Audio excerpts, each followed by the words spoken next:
you ever looked closely at a food label and seen the words bioengineered food ingredient? What does that even mean? It's a term that sparks a lot of debate, but today, we're going to cut through the noise and talk about the facts. What exactly is bioengineering in food? What are the real benefits? And what are the genuine concerns? A bioengineered, or B, food ingredient comes from a plant or animal whose DNA has been deliberately altered in a lab. These techniques aren't possible through traditional crossbreeding or natural processes.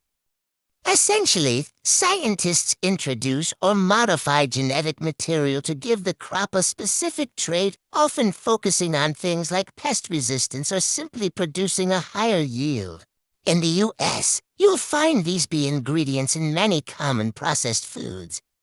Think about staples like corn, soy, canola, and sugar beets.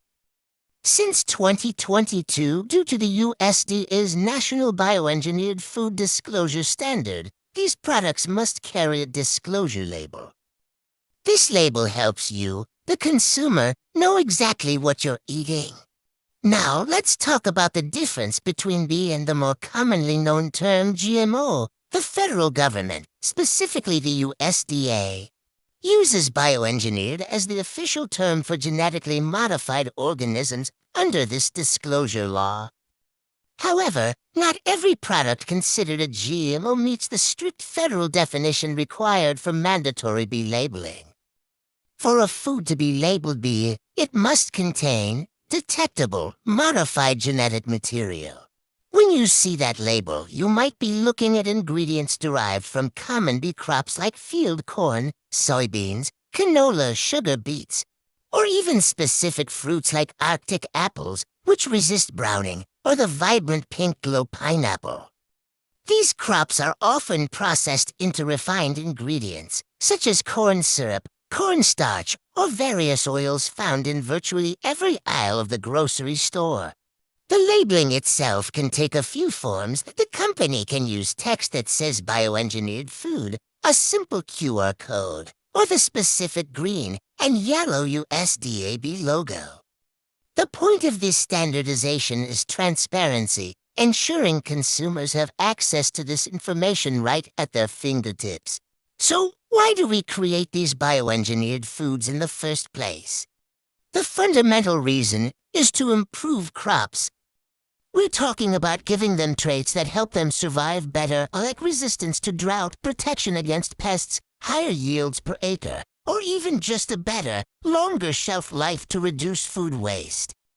Ultimately, this technology aims to tackle big issues like food security and sustainability on a global scale. Let's dive into the benefits, the pros side of the equation. One of the biggest advantages is directly tied to food security and higher yields.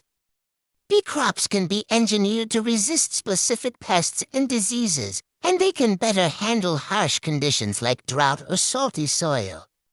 This prevents massive crop loss and helps maintain a stable, accessible food supply for a growing global population. Another significant pro is improved nutrition. Scientists can engineer crops to contain higher levels of essential vitamins and minerals.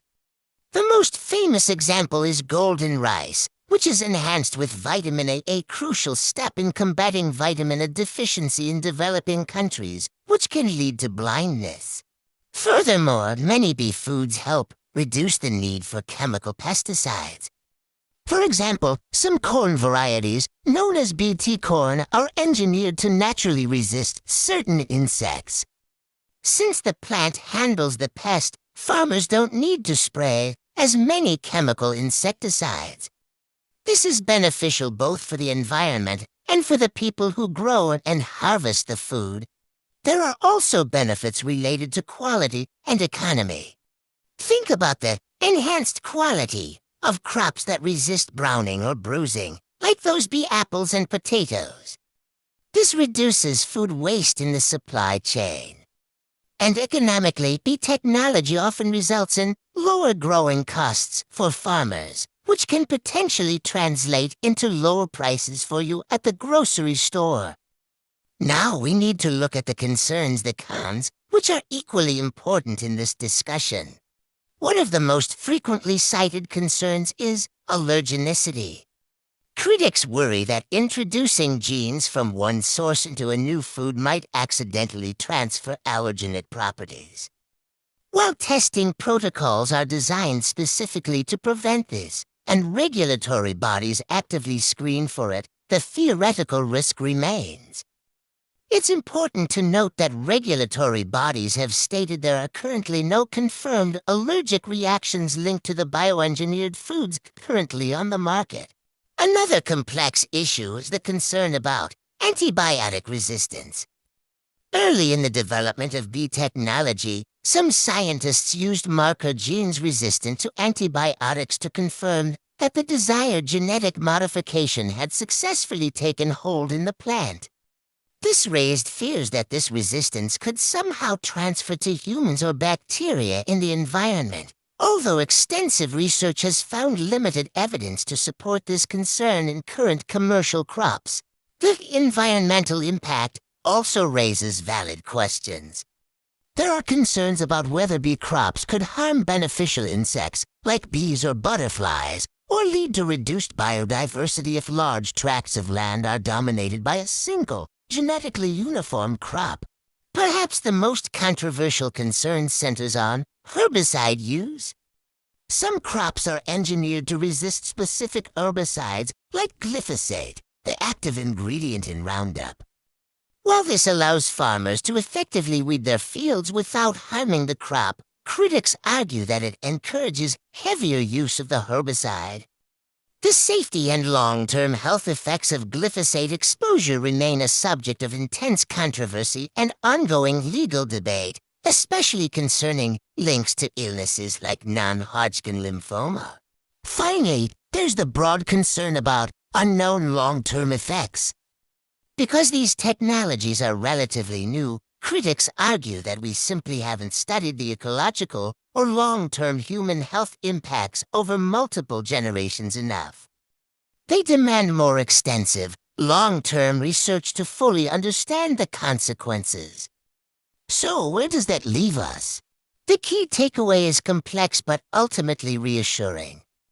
On the safety front, major regulatory bodies globally, including the U.S., FDA, the EPA, and the American Cancer Society have consistently concluded that current bioengineered foods are safe to eat. They have found no current evidence linking commercial beef foods to increased risks of cancer or allergies in humans. And that labeling we talked about. It's mandatory in the U.S. to ensure consumers can identify bioengineered foods. While the sheer amount of information can be overwhelming, the standard is in place to give you the choice and the transparency you need. Understanding what beef food is requires acknowledging both the significant scientific benefits, like higher yields and reduced pesticide use, and the legitimate concerns, like environmental impacts and herbicide controversies. It's a field that continues to evolve, emphasizing the importance of ongoing study and informed consumer choices. Though the real question is, why is all this necessary in the first place? Trick. Thanks for watching, and be sure to subscribe for more.